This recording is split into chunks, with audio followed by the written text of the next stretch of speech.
Voyons maintenant rapidement la logique des besoins. Les besoins, ils s'organisent en strates et il y a des strates qui sont prioritaires. Et je vous propose simplement d'en aborder essentiellement trois, les trois premières. La première, dans tout système, c'est la plus importante. Oui, elle peut avoir l'air primaire, mais en fait c'est la plus importante, c'est une priorité. Il n'y a pas de jugement quand on dit primaire là-dedans, c'est la première à satisfaire. Quel que soit l'organisme, que ce soit une personne, que ce soit une cellule ou que ce soit un organisme social plus large, a besoin d'abord, avant toute chose, de se maintenir. Vouloir être généreux, créatif, innovant, contributif, etc., sans se maintenir, ce n'est qu'un vœu pieux. Avant d'être généreux, on a besoin d'être en vie. Donc l'organisme a besoin de se maintenir. Pour se maintenir, il a besoin de se faire une membrane. Une membrane, on ne va pas passer beaucoup de temps dessus, mais c'est passionnant. Tout ce qui peut en découler en termes de management, en termes de gestion, en termes d'organisation, en termes d'équipe, en termes de projet, c'est passionnant. La membrane, c'est ce qui va, rapidement en quelques mots, quelques phrases, c'est ce qui va entourer quelque part, c'est ce qui va protéger cet organe, cet organisme, cet acteur social, qui va le distinguer aussi de son environnement. S'il n'a pas de membrane, il a du mal à avoir une identité. S'il a une membrane, à ce moment-là, il peut avoir une identité, mais il peut avoir plus qu'une identité. Il peut aussi faire des choses à l'intérieur qui n'ont pas lieu à l'extérieur. Dans une cellule, il y a un milieu intérieur. Et dans ce milieu intérieur, eh bien, on peut faire cohabiter, par exemple, plein de petits ingrédients chimiques qui ne sont pas là, immédiatement, dans notre environnement extérieur ou qu'on ne rencontre pas en même temps. Mais on en a pris à un moment, quelques-uns, et puis on en a pris quelques autres à un autre moment et ailleurs, et puis encore quelques autres, encore ailleurs et encore à un autre moment. Et tout ça se retrouve dans notre milieu intérieur et on arrive à faire cohabiter des ingrédients pour la première fois dans notre milieu intérieur. C'est-à-dire qu'il peut se passer une sorte de petite cuisine dans un organisme vivant. Il peut se passer quelque chose qui est distinct de ce qui se passe à l'extérieur et qui est même innovant par rapport à ce qui se passe à l'extérieur et qui peut être complémentaire de ce qui se passe à l'extérieur. Cette membrane, elle permet de définir une identité, elle permet de protéger une organisation. On a notre petite organisation d'équipe, on a notre jargon, on a notre appartenance propre, on a notre fonctionnement, on a nos règles, on a nos repères, etc. Voilà, on a besoin de le protéger par une membrane, et ça va permettre de donner une identité, de nous donner une identité vue de l'intérieur. Voilà, ça c'est nous. Et puis, vu de l'extérieur, l'environnement va pouvoir nous donner une identité aussi. Ah, il se distingue quelque chose de particulier parce que ça va se voir, parce qu'il y a cette membrane. Voilà. Et que cette membrane, en plus, elle va permettre de stabiliser l'organisation, donc ça va se maintenir dans le temps, et cet organe, cet organisme, cet acteur social va se retrouver maintenu dans le temps, et donc ça va lui permettre d'autant plus facilement d'avoir une identité visible dans son environnement. Quelque chose qui ne durerait que quelques instants n'aurait pas d'identité parce qu'on n'aurait pas le temps de l'identifier ou que ça aurait l'air d'être simplement un phénomène fortuit. Si quelque chose se stabilise, et la membrane a une fonction énorme là-dedans, eh bien, il peut acquérir une identité, il peut continuer à s'organiser, évoluer, etc. La membrane, ça peut être un lieu, ça peut être un jargon, ça peut être des règles, des procédures qui nous permettent de fonctionner. Ça peut être d'avoir des plages horaires dans lesquelles tout le monde ne vient pas nous déranger, dans lesquels certains dossiers ne s'invitent pas. On ne travaille que sur un projet bien particulier de telle heure à telle heure à tel endroit avec telle personne. On ne rentre pas comme dans un moulin dans notre salle de réunion à ce moment-là. Toutes les idées ne s'invitent pas sur le projet, toutes les discussions ne s'invitent pas dans la conversation quand on est en train de rentrer dans ce projet. Voilà. Tout ne rentre pas et ne sort pas comme dans un moulin. Il y a une membrane, il y a des critères de tri. Il y a des choses qui permettent d'identifier et de protéger. Tous les téléphones ne sonnent pas quand on est en train de discuter là-dessus. Il y a une membrane qui protège un certain fonctionnement du reste des aléas de l'environnement. Ça a l'air assez primaire, mais dans beaucoup de situations conflictuelles, beaucoup de situations de crise dans les organisations, ou simplement relationnelles, mais plus largement dans les organisations, on trouve un problème de membrane. Il y a des équipes qui n'arrivent pas à fonctionner simplement parce qu'elles n'ont pas de membrane, elles n'arrivent pas à en tirer une identité, elles n'arrivent pas à en tirer un fonctionnement suffisamment stable pour perdurer et pour évoluer. Parce que, oui, la stabilité, ça rapproche du cristal, mais en même temps, c'est aussi une base solide qui permet d'évoluer, donc de se rapprocher à nouveau de la souplesse côté fumée. Donc, on a besoin de ce genre de fonction. appelons-la membrane parce que c'est tiré du secteur de la biologie, mais on pourrait lui donner d'autres noms.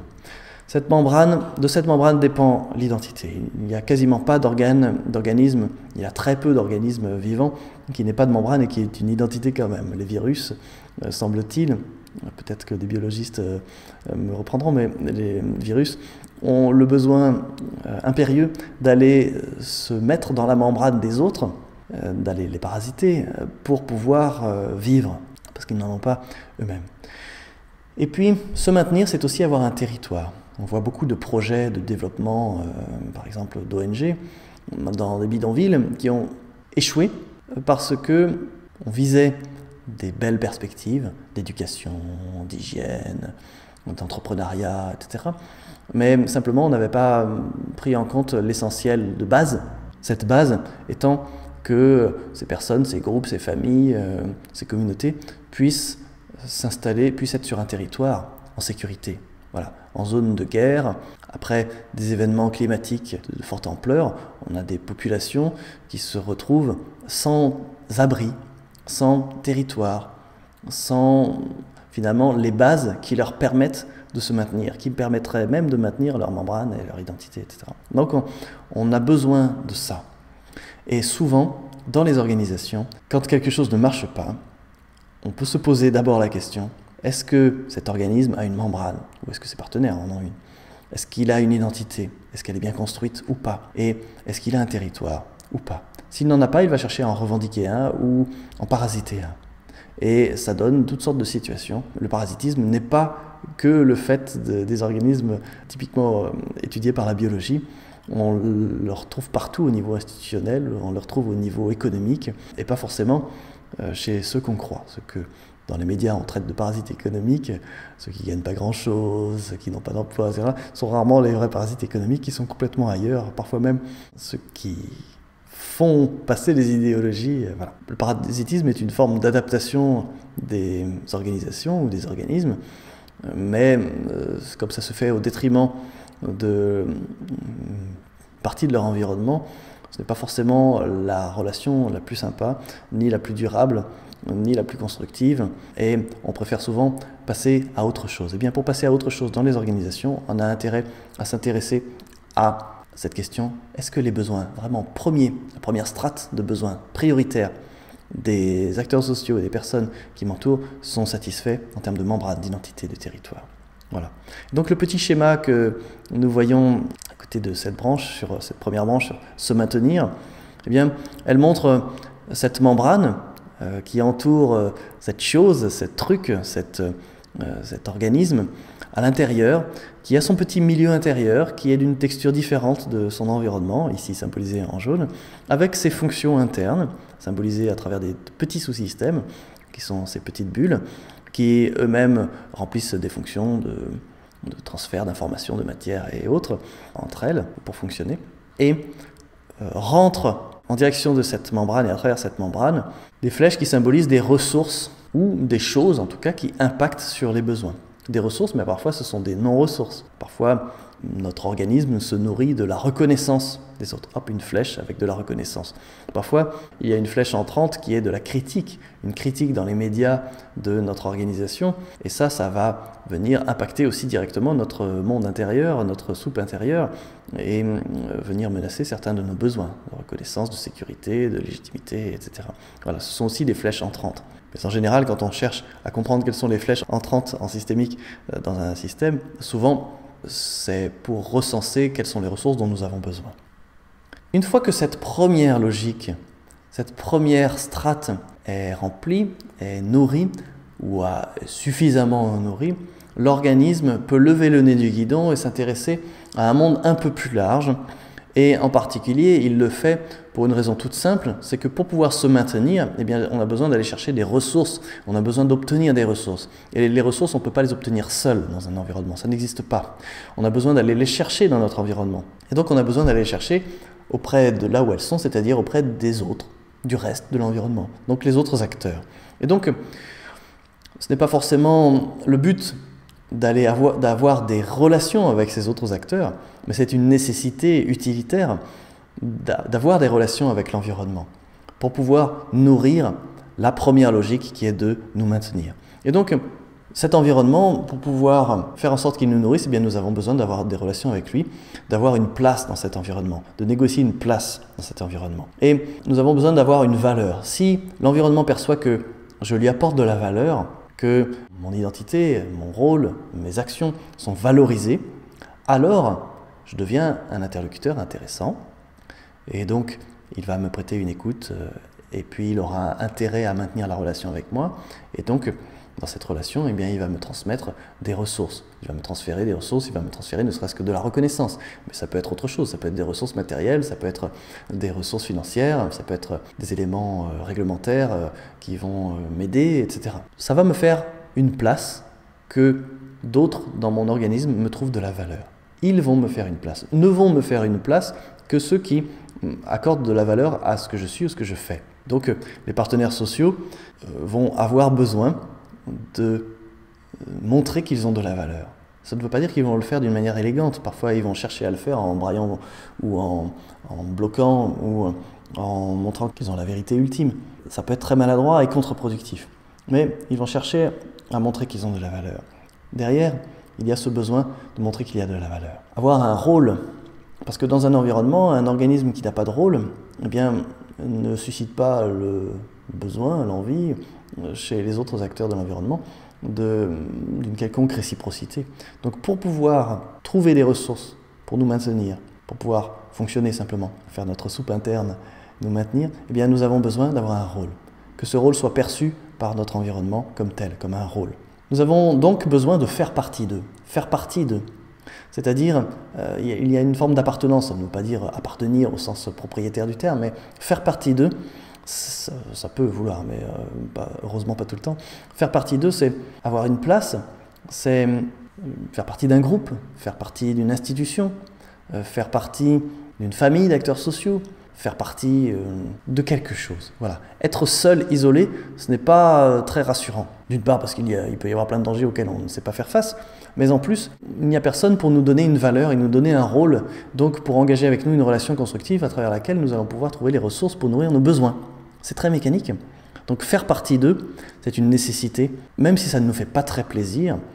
On trouve ça beaucoup au niveau thérapie familiale, on trouve ça beaucoup dans les relations en organisation, dans les relations de travail. On préfère faire partie de quelque chose qui est inconfortable, quitte à être le souffre-douleur, plutôt que de ne faire partie de rien du tout. Des personnes préfèrent faire partie d'un tout petit organisme qu'on appelle le couple, quitte à ce que ça soit complètement inconfortable, mais au moins ils font partie de quelque chose. Ils existent effectivement, même si c'est inconfortable. Même parfois s'il y a des violences conjugales, etc.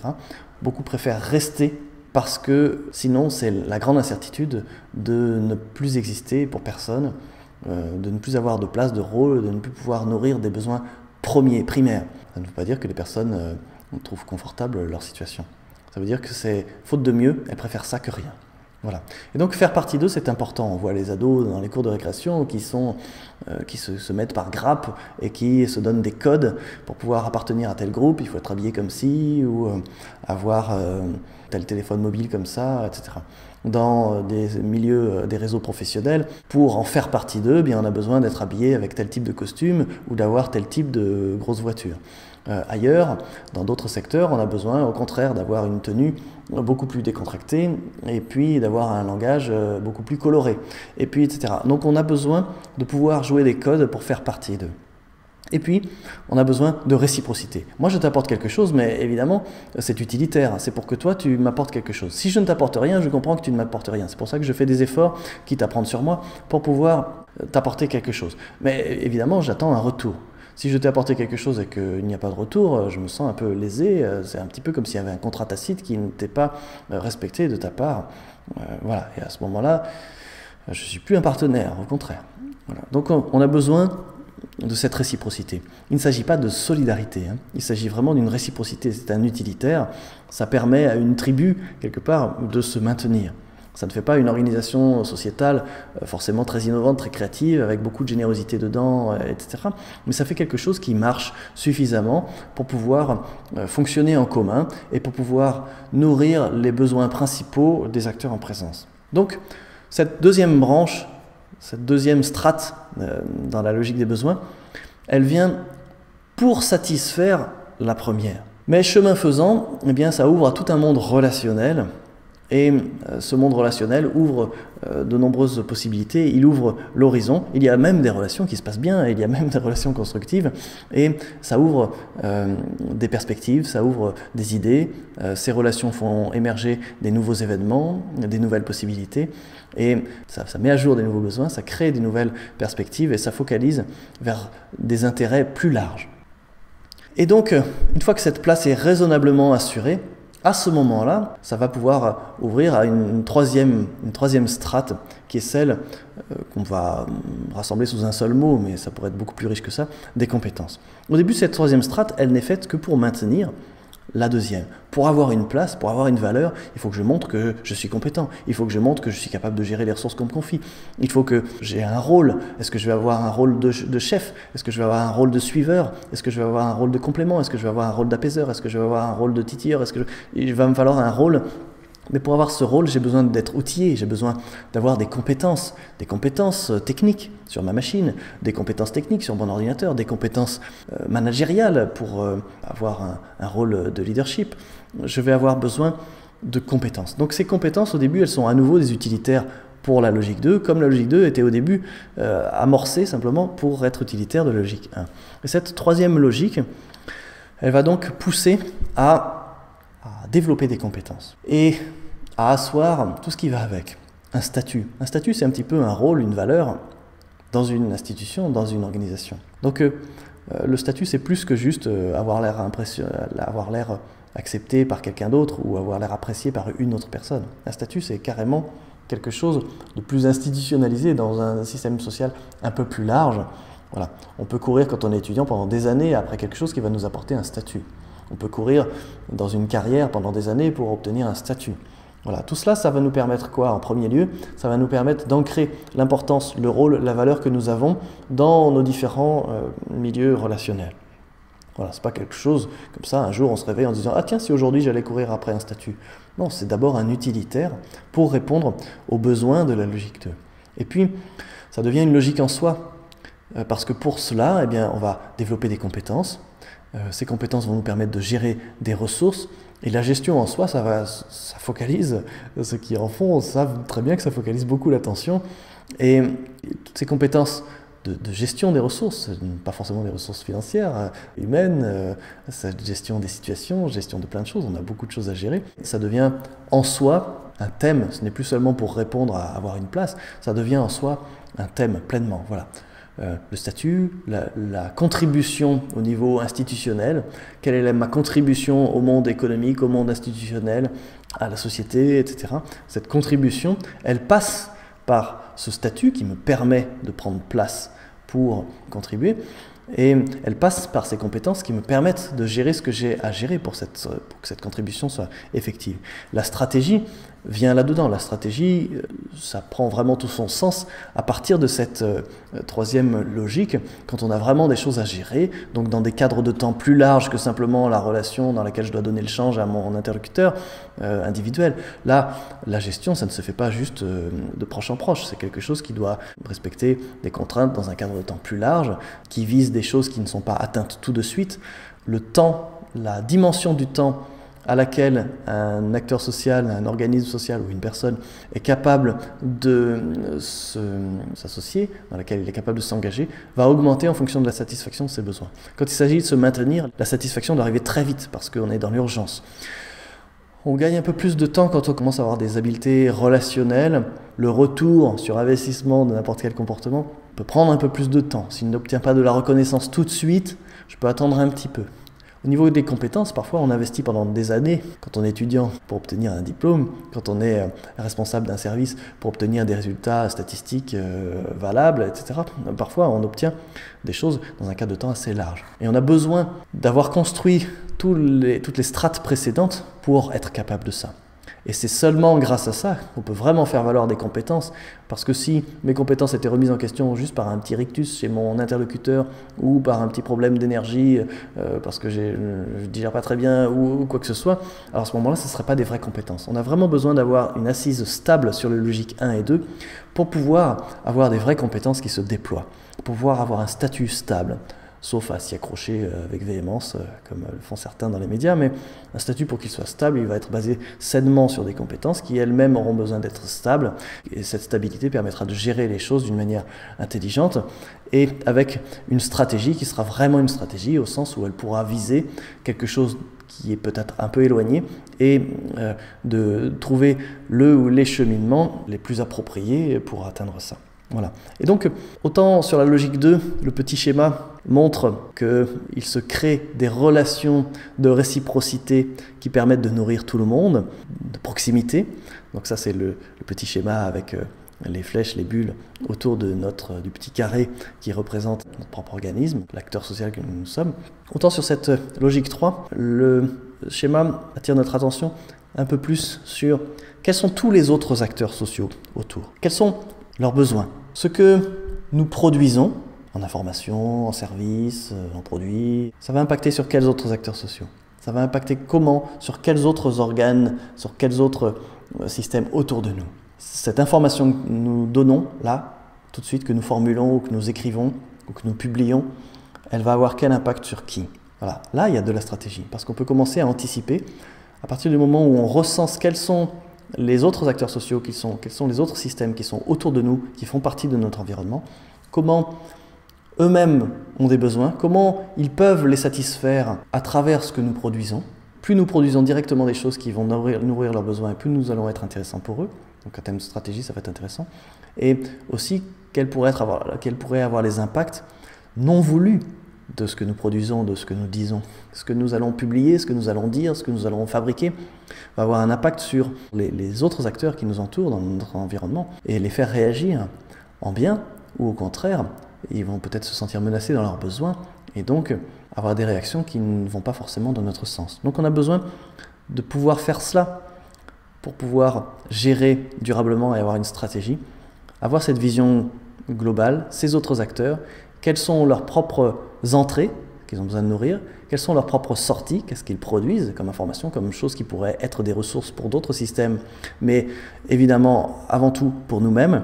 Et puis on voit apparaître des petits carrés bicolores sur ces flèches, quels sont les tableaux de bord qui nous permettent de mesurer si ce qu'on sort est bien ce qu'on veut sortir, ce qu'on produit, si ce qui rentre, ce qu'on consomme pour nourrir nos besoins, est bien ce qu'on veut consommer, qualitativement, mais aussi quantitativement, etc. Et c'est à partir de ces tableaux de bord qu'on va pouvoir avoir finalement notre système de perception qui va nous dire si on est dans les clous ou si on n'y est pas, si on doit faire des ajustements. On voit une flèche qui part vers le bas, qui revient vers les flèches des besoins. Est-ce qu'on doit faire une adaptation en fonction de ce qu'on produit? Ce qu'on produit nous indique que peut-être on devrait adapter un petit peu ce qu'on consomme ou mieux répondre à un besoin, etc. Donc ça va nous permettre de faire des changements adaptatifs dans notre environnement, de nous positionner différemment, de gérer différemment. Ça, c'est la troisième logique. Ici, je fais référence à un modèle parmi d'autres sur les systèmes de valeurs, systèmes de besoins. Il ne s'agit pas de Maslow, même si il peut y avoir des liens, évidemment, puisqu'on parle de choses communes. Mais c'est un modèle autre qui comporte 7 niveaux d'organisation des besoins. Mais ceux auxquels on a vraiment besoin le plus de s'intéresser dans les organisations, ce sont les 3 premiers. Le 4e, c'est quand les 3 premiers sont raisonnablement bien nourris. À ce moment-là, un acteur dans un système va pouvoir se dire « Est-ce que je ne suis qu'un acteur du système? Est-ce que mon rôle, ce n'est qu'être un pion dans un système? Est-ce que mon rôle est toujours défini par une institution ou par une entreprise à laquelle j'appartiens? Ou est-ce que je suis aussi autre chose ?» Et il va y avoir une quête de développement au-delà du système, hors système, en tant que soi, d'une manière singulière. C'est valable pour une personne, mais c'est aussi valable pour une organisation, pour une association, pour une ONG, pour une entreprise. Une institution a peut-être moins le champ libre pour se poser ce genre de questions dans la mesure où elle-même est un instrument d'un organisme lui-même très structuré, notamment en France, et qui ne lui laisse pas une marge de manœuvre pour se développer dans la direction qu'elle voudrait, selon l'air du temps. Alors qu'une personne peut très bien décider de plaquer son boulot et d'aller faire complètement autre chose dans sa carrière parce que professionnellement ou même non professionnellement, pour pouvoir se réaliser plus. Voilà. Donc cette logique 4, elle va pas forcément être confortable du tout, parce qu'il faut continuer à nourrir les autres pour qu'elles puissent être valables elles-mêmes, nourrir les 3 premières, et parfois il peut y avoir des conflits entre le besoin de gérer, d'avoir un statut, et puis les velléités d'être différent, d'être plus généreux, de se réaliser soi-même, etc., d'être plus créatif. Donc ce n'est pas forcément confortable, c'est quelque chose en tout cas qui permettra de faire le point, de prendre du recul, etc. Il y a une 5e logique qui est la transformation institutionnelle. Une fois qu'on est très OK avec les organisations, les entreprises dans lesquelles on travaille, les organisations humaines, les associations, les institutions, on sait bien naviguer dedans, et qu'on a pris du recul sur les codes, sur ce qui marche, sur ce qui ne marche pas, sur ce qui a besoin d'être amélioré, sur les besoins des différents acteurs, etc., à ce moment-là, on peut entamer des transformations institutionnelles, qui ne sont pas simplement des adaptations aux aléas des événements, qui sont carrément des transformations des organisations, des règles du jeu elles-mêmes. C'est un autre type de changement, et ne peuvent le faire que les personnes qui sauront s'investir sans braquer les autres en menaçant les besoins des autres à chaque phrase. Donc il y a toute une construction, et on aurait tort de mettre de côté le développement personnel par rapport à ces questions, parce qu'il y a toute une construction d'être bien stable et bien construit sur ses propres besoins pour être capable d'avoir un tel investissement dans les organisations. Ce qui veut dire que statistiquement, on rencontre moins souvent aussi ce genre de profil. Et puis voilà, on pourrait continuer sur ce modèle après des transformations plus globales. Voilà. Mais ce n'est pas forcément très intéressant ici. Ce qui nous intéresse le plus, c'est vraiment de voir ce qui va permettre au système en présence, c'est-à-dire aux acteurs sociaux en présence, de bien fonctionner, de vraiment bien fonctionner, pour pouvoir être des acteurs, des interlocuteurs intéressants avec lesquels on va pouvoir ensemble avancer. Donc, logique 1, se maintenir. Logique 2, pour nourrir d'abord la logique 1, puis ensuite ça devient une logique en tant que telle, avoir une place. Donc, c'est une logique relationnelle. Logique 3, d'abord pour pouvoir nourrir, asseoir, sécuriser, rendre plus durable cette place, et puis après ça devient une logique en soi. Une logique de compétence, de gestion, de stratégie. Voilà donc ces besoins à satisfaire. Territoire, identité, membrane, réciprocité, faire partie d'eux, avoir un rôle, aider les autres à avoir un rôle, une valeur, et puis avoir un statut, le cultiver, avoir une bonne gestion, avoir des stratégies intelligentes. Voilà, c'est ça qui va au bout d'un moment focaliser notre attention, nous permettre d'évaluer les situations, nous motiver, décider de nos réactions, nous permettre de nous projeter, etc. Voilà. Ce sont ces besoins de la logique 3 qui vont prendre le pas sur nos fonctionnements parce que les autres sont déjà satisfaits. Et donc ça va donner d'autres formes d'évaluation, d'autres formes de motivation, d'autres formes de projection, d'autres réactions. Et en fonction des types de réactions des différents acteurs qui nous entourent, on peut savoir sur quel genre de logique de besoin ils sont, même si on ne sait pas exactement quel est le besoin qui est à nourrir ou qui est menacé, on peut savoir qu'ils sont plutôt sur une logique de chercher à se maintenir. Il y a beaucoup d'acteurs sociaux actuellement qui sont en train de chercher à simplement exister, se maintenir, exister, donc quitte à se médiatiser, quitte à bloquer ici, quitte à faire cela là, se maintenir. Il y a des manières aussi très intelligentes de se maintenir, à condition d'avoir reconnu que là est le besoin, chercher à se maintenir. D'autres, on va voir à travers leur réaction que c'est une valeur, un rôle, faire partie d'eux qu'ils cherchent.